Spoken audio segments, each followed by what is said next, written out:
आनंदी राहण्यासाठी काही साधे पण खरे उपाय आहेत. सगळ्यात आधी, अपेक्षा कमी ठेवा. जास्त अपेक्षा ठेवली की निराशा नक्की येते. जे आहे त्यात समाधान मानायला शिका. स्वतःसाठी वेळ काढा. दिवसात थोडा वेळ फक्त तुमच्यासाठी ठेवा. जे तुम्हाला आवडतं ते करा. नकारात्मक लोकांपासून थोडं अंतर ठेवा. सतत तक्रार करणारे, कमी लेखणारे लोक तुमचा आनंद खाऊन टाकतात. कृतज्ञता ठेवा. रोज झोपण्याआधी 2 ते 3 गोष्टी आठवा ज्याबद्दल तुम्ही थँकफुल आहात. आणि एक महत्त्वाचं, तुमचं मन मोकळं ठेवा. राग, दुःख आत साठवून ठेवू नका. आता एक छोटी पण मनाला लागणारी गोष्ट सांगते. शांतपणे ऐका, कारण ही फक्त गोष्ट नाही, आयुष्याचा आरसा आहे. एका छोट्याशा गावात सई नावाची मुलगी राहायची. तिचं आयुष्य अगदी साधं होतं. घर, शाळा आणि काही स्वप्न. पण तिच्या चेहऱ्यावर कायम एक हसू असायचं. गावात सगळे म्हणायचे, ही मुलगी काही वेगळीच आहे, इतकी शांत आणि आनंदी कशी? पण कुणालाच माहीत नव्हतं की त्या हसण्यामागे किती दुःख दडलं आहे.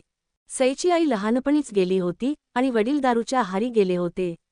घरात कधी प्रेम नव्हतं, फक्त ओरड, भांडणं आणि एकटेपण. तरीही सई रोज सकाळी उठून स्वतःला आरशात बघायची आणि म्हणायची, आजचा दिवस चांगला जाईल. ती शाळेत जायची, मित्रमैत्रिणींना मदत करायची आणि शिक्षकांनाही तिच्यावर खूप प्रेम होतं. पण जेव्हा ती घरी यायची, तेव्हा पुन्हा तेच वास्तव तिची वाट पाहत असायचं. एक दिवस तिच्या वर्गात नवीन मुलगा आला, आदित्य. तो खूप शांत होता, कुणाशी बोलत नव्हता. सगळे त्याला अहंकारी समजायचे, पण सईला जाणवलं की तो आतून खूप एकटा आहे. सईने हळूच त्याच्याशी बोलायला सुरुवात केली.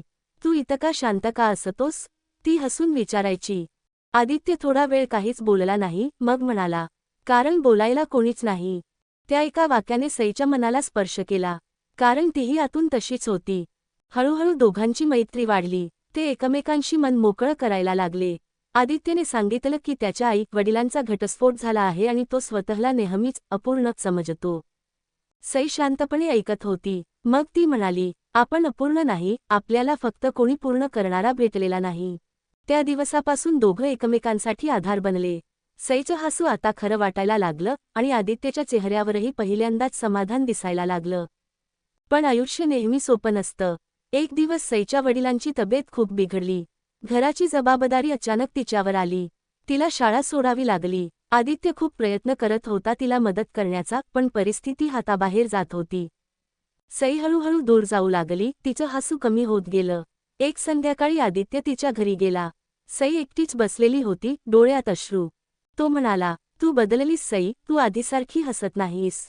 सई हलकसं हसली आणि म्हणाली, कधी कधी आयुष्य आपल्याला इतकं थकवतं की हसायलाही ताकद उरत नाही. आदित्य तिच्या शेजारी बसला आणि म्हणाला, मग मी आहे ना, तू थकलीस तर मी तुला उचलून नेईन. त्या शब्दांनी सईच्या डोळ्यात पाणी आलं, पण त्या अश्रूंमध्ये पहिल्यांदाच एक आशा होती. काही वर्षांनी आदित्यने खूप मेहनत करून चांगली नोकरी मिळवली.